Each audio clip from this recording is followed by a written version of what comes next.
एक शिष्य थे महाराज, उनके गुरुजी रहते थे हिमालय में। गुरुजी उनके हिमालय में रहते थे। सेठ जी के घर वालों ने कहा, बोले गुरुजी को ले आओ, काफी समय हो गया, थोड़ी सेवा हो जाए गुरुजी की। तो सेठ जी महाराज हिमालय पहुंचे, गुरुदेव से कहा, बोले गुरुदेव चलो बच्चे याद कर रहे हैं। बोले बेटा ये जून का महीना, हिमालय में रहने वाले, ठंडी जगह में वो बात बनेगी नहीं। बोले गुरुदेव आप चिंता ना करो, व्यवस्था हम करेंगे, आप तो चलो।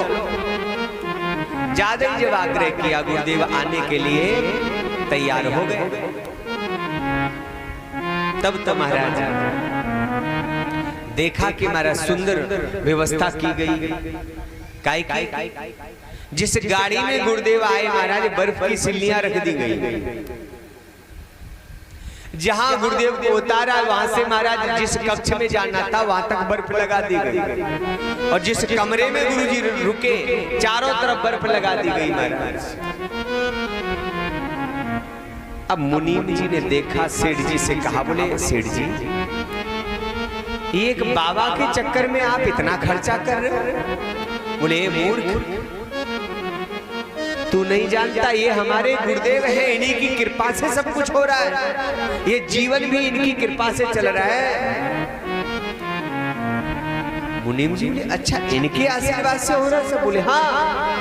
और तू क्या समझ रहा है? महाराज 4-6 दिन गुरुजी को रोका गया। गुरुजी गए, खूब महाराज बड़ी प्रसन्नता से गुरुजी को पुनः बढ़िया व्यवस्था से विदा किया। अब मुनीम जी ने ये चर्चा अपनी पत्नी से की।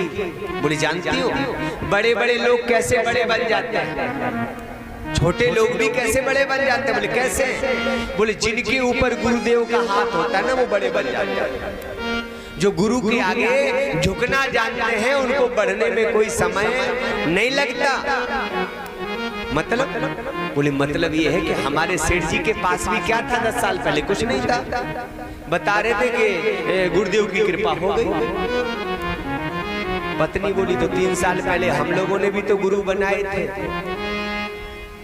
3 साल पहले हम लोगों ने भी तो गुरु बनाए, हम लोगों का तो कुछ नहीं हुआ। बोले अरे पागल, बनाने से नहीं होता, गुरुजी की सेवा तो करनी पड़ती है ना। जब सेवा ही नहीं करेंगे तो क्या होगा? वो तो एक काम करते हैं, थोड़ा पैसा इकट्ठा कर लो और इस बार गुरुजी की सेवा हम भी करेंगे। महाराज पैसा इकट्ठा करते करते जून से आ गई जनवरी। अब ये गए अपने गुरुदेव को लेने के लिए। वो गुरुदेव बच्चे याद कर रहे हैं, चलो। गुरुजी बोले बेटा नहीं गुरुजी चलो, आप चिंता ना करो, आप तो चलो। महाराज गुरुजी को बिठाया, सो उसमें बर्फ लगी गाड़ी। अब जनवरी का महीना और गाड़ी में रखे बर्फ। अब गुरुजी हैरान, बोले बेटा ये सब आप चिंता ना करो, आप तो बैठो, आप बैठो। अब गुरुजी बैठे, घर पे आए महाराज। गुरुजी को उतारा, सो वहां से लेके महाराज जिस कमरे में रुकना था वहां भी बर्फ लगी। बोले बेटा गुरु आप तो चलो, आप तो चलो। अब गुरुजी बेचारे क्या करें, बड़े सरल थे। गुरुजी चलते हुए कमरे में पहुंचे। अब तो महाराज गुरुदेव जहां रुके सो वहां भी महाराज चारों तरफ बर्फ की सिल्लियां लगी। गुरुजी बोले बेटा ये सब? बोले गुरुजी आप तो आराम से रहो, भले कर्जा हो जाए लेकिन स्वागत सेठ के जैसा ही होगा। अरे मुनीम जी के गुरुजी हैं तो क्या हुआ, स्वागत तो सेठ जी के गुरु के जैसा ही होगा, कमी नहीं पड़ेगी। गुरुजी चाहे कर्जा लेना पड़े, आप तो आराम करो।